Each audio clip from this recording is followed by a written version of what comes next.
भारतीय चित्रकला का पुनरुत्थान।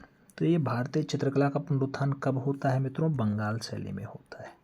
अगर बंगाल शैली का नाम आए तो तुरंत अवनींद्रनाथ ठाकुर आपके दिमाग में आना चाहिए कि बंगाल शैली इन्होंने इस्टेब्लिश की थी। बात करते हैं तो 19वीं सदी के अंत में और 20वीं सदी के प्रारंभ में जहाँ एक और भारतीय चित्रकला का हास्य हो चुका था, यानी बहुत कम हो चुका था, घट चुका था, और दूसरी ओर यूरोपीय चित्रकला भी भारतीय चित्रकला पर प्रभावी होने लगी थी, यानी यूरोपीय चित्रकला भारतीयों पर हावी हो रही थी, भारतीय चित्रकारों को थोड़ा सा दबोच रही थी, कम कर रही थी। तो ऐसा प्रभाव होने का प्रयास कर रही थी जिसके लिए सरकारी आर्ट स्कूलों की स्थापना कर दी गई थी। मित्रों, आप जानते हैं आपके यहाँ बहुत सारे सरकारी आर्ट स्कूल खोले गए जिसमें यूरोपीय पद्धति को ज़्यादा बढ़ावा देने का प्रयास किया गया। तो 1902-3 में यहाँ के विद्यार्थियों द्वारा अनेक तैलीय और जल रंगों के चित्रों की विशाल प्रदर्शनी भी आयोजित की गई, जिसके संदर्भ में पर्सी ब्राउन का कथन है कि यह चित्र अत्यंत भद्दे कर्कश थे। भद्दे मतलब बहुत बेकार थे और कर्कश मतलब देखने में अच्छे नहीं लग रहे थे। इसका रेखांकन त्रुटिपूर्ण था, यानी गलत था, और शैली तथा रंगों की दृष्टि से यह चित्र जो है अकुशल कलाकारों की कृतियों जैसे बताए जाते हैं। यानी पर्सी ब्राउन ने कहा यह चित्र बहुत बेकार हैं, बहुत भद्दे हैं, बहुत कर्कश हैं, रेखांकन अच्छा नहीं है, रेखांकन त्रुटिपूर्ण है, यानी गलतियां बहुत हैं, शैली में रंग की दृष्टि से बहुत अकुशल कलाकार, यानी कोई नया नया कलाकार इसको चित्रित कर दिया हो, ऐसा कहना था। किसका? ऐसा कहना था पर्सी ब्राउन का। किसके लिए इन्होंने कहा? ये कहा था इन्होंने जो आपकी यूरोपीय चित्रण पद्धति में खूब ज़्यादा काम हुआ और जब वो प्रदर्शनी लगाए तब। आगे बात करें, तब यूरोपियन कला पद्धति को भारतीय चित्रकार आत्मसात करने में सफल ना हो सका, और जब यूरोपीय पद्धति उन्होंने सफल नहीं हुआ, यानी आत्मसात नहीं किए, तो उन्होंने इसे ग्रहण करने के उद्देश्य से भारतीय कला का भी विनाश कर डाला। जब उनका काम सफल नहीं हुआ तो उन्होंने जो कुछ था उसको भी चौपट कर डाला, यानी यहाँ के भी लोगों को काफ़ी नुकसान पहुँचाने का प्रयास किया। आनंद कैडिश कुमार स्वामी ने अपने देश की कला विलुप्ति के संदर्भ में कहा है कि अधिकांश तथाकथित अंग्रेज शिक्षा के द्वारा उत्पन्न रुचियों के परिणाम को कला विलुप्ति के लिए उत्तरदायी बताया है। किसने कहा? ए.के. स्वामी ने। ए.के. स्वामी कौन है मित्रों? एक बहुत अच्छे कला समीक्षक हैं, बार बार नाम इनका आप देखेंगे आपके सिलेबस के बहुत खासम खास हिस्से में है ए.के. स्वामी। तो इन्होंने कहा कि अंग्रेजी शिक्षा के द्वारा उत्पन्न रुचियों के परिणाम को कला विलुप्ति की ओर उत्तरदायी बताया है। यूरोपियन कला का अनुसरण हमारे देश की कला को जीवन प्रदान ना कर सका। कहने का मतलब यह है कि यूरोपियन कला हमारे देश की कला को नुकसान नहीं कर पाया, ये ए.के. स्वामी का मानना था। आगे बात करेंगे तो आगे कहा जाता है कि किसी भी क्षेत्र में एकसी स्थिति अधिक समय तक अपना आधिपत्य नहीं जमा सकती। कोई भी क्षेत्र हो, समय बराबर नहीं होता, समय समान नहीं होता, समय बदलता है। तो वही बात कही गई कि एक सी स्थिति अधिक समय तक अपना आधिपत्य नहीं जमा सकती, जिसके फलस्वरूप भारतीय कला के अंतर्गत बंगाल में एक नवीन जागृति हुई, जिसे कला विकास की नवीन आशाओं के साथ भारत में आधुनिक कला का सूत्रपात हो गया। आधुनिक कला का सूत्रपात भारत में कहाँ पे हुआ?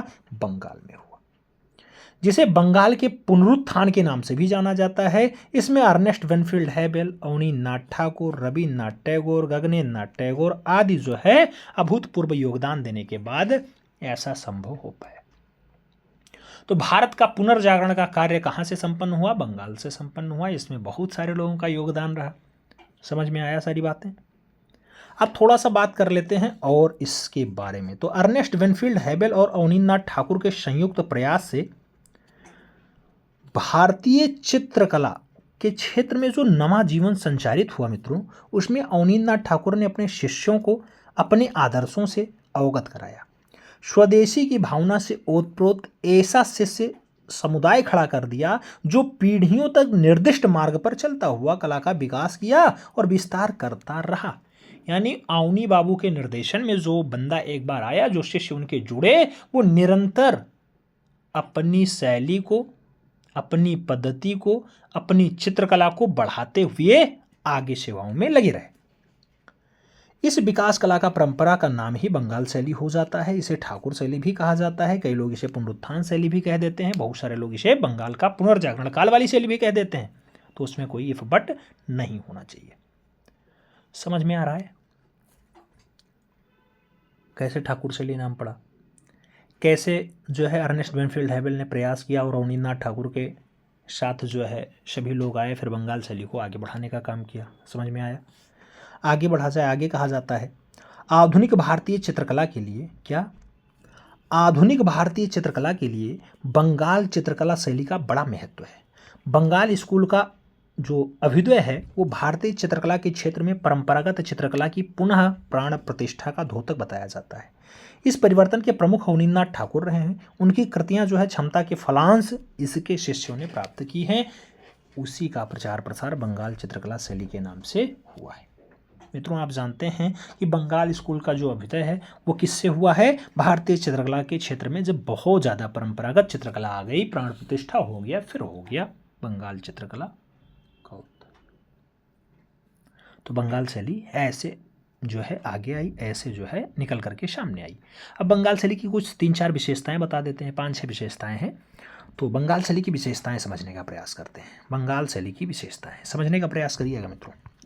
इस चित्र शैली की प्रेरणा के प्रधान स्रोत जो बताए जाते हैं उसमें अजंता का नाम आता है, महाराष्ट्र में है।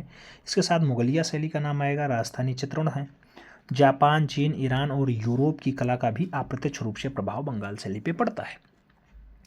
तो आपको अजंता, मुगल, राजस्थानी, जापान, चीन, ईरान, यूरोप, इन सभी देशों से जो साक्ष्य मिल रहे हैं, इन सभी देशों की जो चित्रकला है उनका किसी न किसी रूप में प्रभाव यहाँ पे पड़ा है। दूसरा प्रभाव बताया जाता है इस शैली में सरलता, अस्पष्टता और स्वाभाविकता है। तो बंगाल शैली में सरलता है, अस्पष्टता है और स्वाभाविकता है, यानी स्वाभाविकता को दर्शाने का प्रयास यहाँ के कलाकारों ने किया है। तीसरी जो विशेषता बताई गई मित्रों वो कोमल और गतिपूर्ण रेखांकन का प्रयोग हुआ।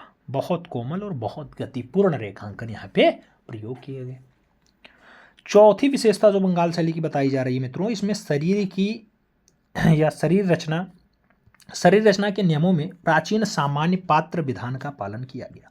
मित्रों, जो प्राचीन काल में सामान्य पात्र यूज किया जाता था शरीर बनाने के लिए, वो वाला नियम यहाँ अप्लाई किया गया। और जो पांचवी विशेषता बताई गई वो रंग योजना कोमल है, सामंजस्यपूर्ण है और जल रंगों का प्रयोग हुआ है। इसी में वास तकनीकी और टेम्परा रंगों का प्रयोग खूब ज़्यादा मात्रा में देखने को मिल जाता है। तो सामंजस्यपूर्ण बिठा करके बढ़िया से अंकन किया गया है, उसमें कोई दिक्कत ना हो, इसलिए रंग योजना बहुत कोमल है और सामंजस्यपूर्ण है। छठवीं विशेषता जो बताई गई मित्रों, ये 6 नंबर की विशेषता बताई जा रही है।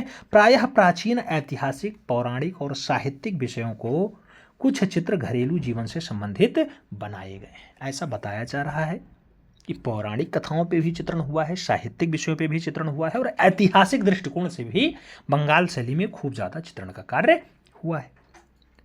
6 विशेषता समझ में आ गई। अजंता, एलोरा, मुगलिया, राजस्थानी इससे जो है प्रभावित रही। सरल, स्पष्टता और स्वाभाविकता की जो है विशाल बताई जाती है। कोमल, गतिपूर्ण और रेखांकन बहुत बढ़िया रहा। शारीरिक रचना में प्राचीनतम जो पात्र विधान रहा है उसका प्रयोग किया गया। इसके साथ साथ आपने देखा कि रंग योजना बहुत कोमल रही है, वास पद्धति में काम हुआ, सामंजस्यपूर्ण जल रंगों का प्रयोग किया गया। और 6वीं विशेषता आपने देखी कि प्राचीन ऐतिहासिक, पौराणिक और साहित्यिक विषयों पर कुछ चित्र घरेलू जीवन से संबंधित बताए गए। ये 6 विशेषता समझ में आ गई बंगाल शैली में। जितने भी कलाकार होंगे इन्हीं का लगभग पालन करते रहेंगे। आगे बढ़ा जाए, आगे मित्रों एक नाम आ रहा है बहुत खास नाम है, हल्के मत लेना। ईवी हैवेल का योगदान। मित्रों, अर्नेस्ट वेनफील्ड हैवेल पूरा नाम होता है। बहुत अच्छा काम किए, भारतीय चित्रकला को जीवंत बनाने के लिए इन्हीं का प्रयास रहा, तब जाके ऐसा संभव हो पाया। भारत में हैवेल की नियुक्ति सन 1884 में, कब, 1884 में निर्देशक के रूप में हुआ था मद्रास कॉलेज में, मद्रास आर्ट कॉलेज में। तत्पश्चात 1896 में, कितने साल बाद, 12 साल बाद, 96 में मद्रास से कोलकाता के आर्ट स्कूल के प्रिंसिपल बना दिए गए। वहाँ निर्देशक थे, यहाँ प्रिंसिपल बनाए गए। यहाँ पर उनकी जो है अवनींद्रनाथ ठाकुर से मुलाकात हुई और इसकी सहजता से उन्होंने कलकत्ता आर्ट स्कूल में क्या कर दिया, एडवांस डिजाइन क्लास की स्थापना कर दी। मित्रों, किसने की? अर्नेस्ट वेनफील्ड हैवेल ने की। वही हैवेल जो सबसे पहले 1884 में आते हैं मद्रास आर्ट कॉलेज में, लेकिन 1896 में आते हैं कलकत्ता कला विद्यालय में, प्रिंसिपल बनते हैं। और जैसे प्रिंसिपल बने, अवनी बाबू से इनकी मुलाकात हुई और मुलाकात के बाद इन्होंने एडवांस डिजाइन क्लास की स्थापना कहाँ कर दी, तो अपने स्कूल में कर दी, जहाँ के प्रिंसिपल बनाए गए। आगे बात करें, इसके ही सहयोग से, किसके, अर्नेस्ट विनफील्ड हैवेल के सहयोग से बंगाल में एक नवीन कला आंदोलन प्रारंभ हुआ। हैवेल ने एकमात्र ऐसे यूरोपियन निर्देशक थे जिन्होंने विद्यार्थियों को इस पद्धति से कला सिखाने की त्रुटि को समझा करके भारतीय जीवन और आदर्शों से पूर्ण जो अजंता थी, राजपूत चित्रकला थी, मुगलिया कला थी, इसकी ओर अध्ययन करने के लिए कहा और समकालीन चित्रण के लिए प्रेरित भी किया। ये सब काम किसने किया? अर्नेस्ट विनफील्ड हैवेल ने किया मित्रों। राजपूत शैली की विशेषता को बताया, अजंता शैली की विशेषता बताया, मुगलिया शैली में जो अध्ययन करने वाला विषय वस्तु था उसको समझाने का प्रयास किया और यहाँ के जो विद्यार्थी थे इससे लगाव लगाने लगे। यद्यपि बंगाल के कुछ लोगों ने इस पर प्रतिक्रिया भी व्यक्त की और अंग्रेज अपनी कला भारतीयों को नहीं सिखाना चाहते थे, ऐसा कहने का भी प्रयास हुआ। हैवेल के विश्वास, भारतीय कला जीवंत और मौलिक है तथा विचारधारा से प्रभावित होकर के प्रसिद्ध लेखक पर्सी ब्राउन और कुमार स्वामी यानी A.K. स्वामी ने पुस्तकों और लेखों के द्वारा भारतीय कला के प्राचीन आदर्शों के पुनर्जीवन की आवश्यकता पर बल देकर के इनके विचारों को भी प्रसारित करने का काम किया। किसने? पर्सी ब्राउन और A.K. स्वामी ने। भारतीय कला जीवंत और मौलिक है, ऐसा कथन किसका है? अर्नेस्ट विनफील्ड हैवेल का है, E.V. हैवेल का है। समझ में आ रहा है? आगे बात करते हैं। आगे कहा गया, हैवेल ने स्पष्ट किया कि भारतीय कला ने सदैव सर्वव्यापी शाश्वत तत्वों को अपने सम्मुख आदर्श के रूप में रखा है, जबकि पाश्चात्य यूरोपीय कला का रूप भौतिक और नश्वर से प्रभावित है। भारतीय कला में कलाकारों को दार्शनिक तथा कवि का स्थान दिया गया है। इस विचार से भारतीय कला मध्ययुगीन गोथिक कला के निकटवर्ती बताई जाती है। यद्यपि भारतीय कला की आत्मिकता और कल्पना सौंदर्य उसमें नहीं है, एवं वह अधिक भावना प्रेरित है।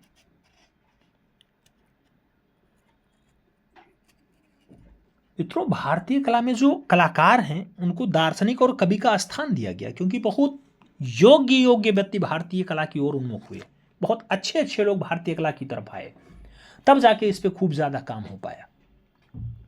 आगे बात करते हैं तो कहा जा रहा है कि अर्नेस्ट विनफील्ड हैवेल ने कोलकाता के कला विद्यालय में प्राचीन ग्रीक और यूरोपीय कलाकारों की नकल करना बंद करवाई।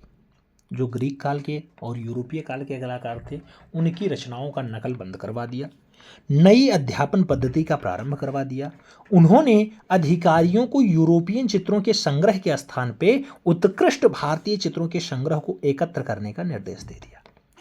अर्नेस्ट विनफील्ड हैवेल ने एक कथन निकाल दिया, उसमें इन्होंने साफ साफ कह दिया कि अब जो भारतीय चित्र बढ़िया हैं उनको आप इकट्ठा करो, और ये जो आपके पुराने चित्र हैं यूरोपीय चित्र, इनका संग्रह थोड़ा सा कम करो। ठीक है, ऐसा काम किसने किया? अर्नेस्ट विनफील्ड हैवेल ने किया। आगे कहा जाता है हैवेल ऐसा क्यों कर रहे थे? क्योंकि वो भारतीय चित्रकला को बढ़ावा देना चाहते थे, इसलिए ऐसा कर रहे थे। समझ में आ रहा है? आगे बात करें। आगे कहा जा रहा है, अवनींद्रनाथ टैगोर से परिचय होने के पश्चात हैवेल ने कलकत्ता के कला विद्यालय में भारतीय चित्रकला को अलग से विभाग स्थापित कर उन्हें इस कार्य के लिए नियुक्त कर लिया। किसको नियुक्त कर लिया? अवनींद्रनाथ को, अवनी बाबू को। और यहाँ पर ही अवनींद्रनाथ टैगोर ने हैवेल महोदय की देखरेख में भारतीय चित्रशैली में स्वयं को भी अनेक प्रयोग कर कई सफल चित्रों का सृजन भी कर दिया। यानी अवनी बाबू जो है अर्नेस्ट विनफील्ड हैवेल की देखरेख में खूब बढ़िया से अपनी भारतीय चित्रशैली को आगे बढ़ा रहे थे और इसमें बहुत सारे चित्रों को वहाँ अंदर बनाने का काम भी किया। हैवेल तथा अवनींद्रनाथ ने अपने प्रयत्नों से कलाकार विद्यार्थियों का एक छोटा सा दल बनाया, जिसमें गगनेंद्रनाथ ठाकुर का नाम आएगा, डीपी राय चौधरी का नाम आएगा, शारदाचरण वकील का नाम आएगा, सुरेंद्रनाथ गांगुली का नाम आएगा, नंदलाल बसु का नाम आएगा, हकीमुल्ला खान का नाम आएगा, और हकीमुल्ला खान के साथ साथ के वेंकटप्पा का नाम आएगा, शैलेंद्रनाथ डे का नाम आएगा, समी उज्जमा का नाम आएगा, असित कुमार हालधार का नाम आएगा। इसके साथ बीरेश्वर सेन का भी नाम उल्लेखित हो सकता है। तो एक जो छोटा सा दल बनाया गया था अर्नेस्ट विनफील्ड हैवेल और अवनी बाबू के साथ, वो दलों में इन सभी का नाम अच्छे से लिया जाता है, चाहे वो सुरेंद्रनाथ गांगुली हो, चाहे गगनेंद्रनाथ टैगोर हो, चाहे वो हकीमुल्ला खान हो, या फिर समी उज्जमा हो, या फिर असित कुमार हालधार हो, या फिर बीरेश्वर सेन हो, सभी का नाम उल्लेखनीय है। ऐसे दलों में लोग शामिल थे। अर्नेस्ट वेनफील्ड हैबल ने न केवल चित्रण के क्षेत्र में कार्य किया वरन ऐसे कार्टूनिस्ट भी बनाए, यानी कार्टून भी बनाए जो बहुत ही प्रभावशाली थे। इस कार्टून चित्रों के माध्यम से उन्होंने समाज की कुरीतियों पर कठोर प्रहार किया। इस प्रकार हम देखते हैं कि भारत में पुनरुत्थान कला या पुनरुत्थान काल की कला परंपराओं को स्थापित और प्रभावित करने में कालाचार्य ईवी हैबल सदा अविस्मरणीय रहेंगे। मित्रों, कहने का मतलब ये है कि जो योगदान अर्नेस्ट वेनफील्ड हैबल ने दे दिया है भारतीय चित्रकला के लिए, वो योगदान सदैव के लिए उन्हें याद किया जाएगा। तो ये बात तो अर्नेस्ट वेनफील्ड हैबल की थी। ईवी हैबल, ये पूछा जाएगा कलकत्ता कला विद्यालय में कब प्रिंसिपल बन के आए मित्रों, तो 12 साल बाद आए। कब आए? 1896 में आए। सबसे पहले कहाँ आए? तो 1884 में मद्रास आर्ट कॉलेज में आए थे। मद्रास आर्ट कॉलेज में निर्देशक बने थे और जब ये 1896 में आए तो कलकत्ता कला विद्यालय के प्रिंसिपल बने, यानी प्रधानाचार्य बने। समझ रखिएगा, ठीक है। आगे बात करेंगे अब अवनींद्रनाथ ठाकुर का नाम आएगा। बंगाल शैली में सबसे खासम खास, बार बार इन्हीं का नाम जिक्र होगा मित्रों। 1871 से लेकर के 1951 तक का इनका कार्यकाल रहा है। अवनी बाबू का जन्म 1871 में कहाँ पे? जोड़ा साको के ठाकुर परिवार में हुआ, ठाकुरवाड़ी में हुआ। रविंद्रनाथ उनके चाचा थे। उन्होंने प्रारंभिक कला शिक्षा इटालियन कलाकार गिलहर्डी से ली है। किसने? अवनी बाबू ने अपनी प्रारंभिक शिक्षा किससे ली? गिलहर्डी से ली। अवनींद्रनाथ ने अपनी विशिष्ट चित्रकला को प्रारंभ किया। कहा जा सकता है कि वह आधुनिक चित्रकला की प्रवर्तक और प्रेरणा स्रोत भी रहे। आधुनिक चित्रकला के प्रवर्तक और प्रेरणा स्रोत कौन रहे? तो आपके अवनींद्रनाथ ठाकुर जी रहे। उन्होंने विद्यापति, चांडीदास आदि के गीतों के दृष्टांत चित्र बनाने भी आरंभ कर दिए। विद्यापति के गीतों पर चित्र किसने बनाया? अवनी बाबू ने बनाया। चांडीदास के गीतों पर चित्र किसने बनाया? अवनी बाबू ने बनाया। राजस्थानी और मुगलिया शैली के गंभीर अध्ययन के पश्चात उन्होंने भारत माता, उसके साथ बुद्ध का जन्म, उसके साथ गणेश जन्य, उसके साथ बुद्ध और सुजाता, फिर महापुराण, उसके बाद तिस्य रक्षिता, संध्यादीप, ताजमहल, औरंगजेब और शाहजहां की मौत आदि अनेक चित्र बनाए, जिसकी शैली भारतीय बताई जाती है। इससे प्रेरणा प्राप्त कर उन्होंने अपने बड़े भाई गगनेंद्रनाथ ठाकुर के सहयोग से Indian society of oriental art नामक एक संस्था की स्थापना भी कर दी। यानी गगनेंद्र बाबू और अवनींद्र बाबू मिल करके एक स्कूल की स्थापना करते हैं जिसका नाम Indian society of oriental art होता है। ये संस्था भी स्थापित हो जाती है। किसका अध्ययन करने के पश्चात इन्होंने जो है तिस्य रक्षिता, बुद्ध जन्म, गणेश जन्य, बुद्ध और सुजाता और भारत माता जैसे चित्र बनाए मित्रों। तो इन्होंने जब राजस्थानी और मुगलिया शैली को बढ़िया से पढ़ा तब जाके ऐसा काम कर पाए। समझ में आया? अब एक दृश्य आपको दर्शा देते हैं। धर्मकेतु की झोपड़ी में अभय देवी, ये रचना है मित्रों अवनींद्रनाथ ठाकुर की। देख लीजिएगा, ये धर्मकेतु की झोपड़ी है, इसमें अभय देवी दिखाई दे रही है। कुछ इधर लोग दिखाई दे रहे हैं, इधर भी और इधर भी कुछ लोग दिखाई दे रहे हैं। ऐसा दृश्य है, जल रंग में बनाया गया है, अवनींद्रनाथ ठाकुर का है। धर्मकेतु की झोपड़ी में अभय देवी वाली रचना देख लीजिए। आगे बढ़ेंगे मित्रों, आगे क्या आता है? आगे कहा जा रहा है अवनी बाबू ने रंग के पतले वास की जो तकनीकी विकसित की उसकी कुछ क्षेत्रों में प्रशंसा हुई, परंतु श्री A.K. स्वामी यानी आनंद कोडिश कुमार स्वामी ने उस तकनीकी की आलोचना भी कर दी। और इस वास तकनीकी में वातावरण और ऋतु संबंधी प्रभाव भी दिए गए हैं, जिसमें रंग के विभिन्न बालों का बड़ा ही आकर्षक और कलात्मक प्रयोग हुआ है। मित्रों, जो शैली इन्होंने भारतीय शैली इस्टेब्लिश की उस पर खूब ज़्यादा प्रशंसा भी मिली, लेकिन A.K. स्वामी ने इसकी निंदा भी की, यानी आलोचना भी की। A.K. स्वामी को गलत लगा, उन्होंने निंदा की। अवनी बाबू 1898 से 1905 तक कलकत्ता कला विद्यालय के उप प्रधानाचार्य थे। जैसे इन्हें बुलाया गया, आप जानते हैं 1996 में कौन आता है? जो है अर्नेस्ट वेनफील्ड हैबल आते हैं। फिर 2 साल बाद इन्हें आ जाते हैं, इनकी सेवा ले लेते हैं, इनको प्रधानाचार्य बना देते हैं। इसके बाद जब अर्नेस्ट वेनफील्ड हैबल जाते हैं यहाँ से, फिर 1905 से 1915 तक ये प्रधानाचार्य भी रहे हैं। कौन? अवनी बाबू, यानी अवनींद्रनाथ ठाकुर कलकत्ता कला विद्यालय के प्रधानाचार्य कब रहे? तो 1905 से 1915। ये सन एक बार पूछा गया है, इसलिए बोल रहे हैं। उन्होंने कलकत्ता विश्वविद्यालय में ललित कला संकाय के बागेश्वरी प्रोफेसर के पद का भी कार्य किया है। बागेश्वरी प्रोफेसर का पद किसने संभाला? अवनी बाबू ने संभाला। उन्होंने आख्यानों,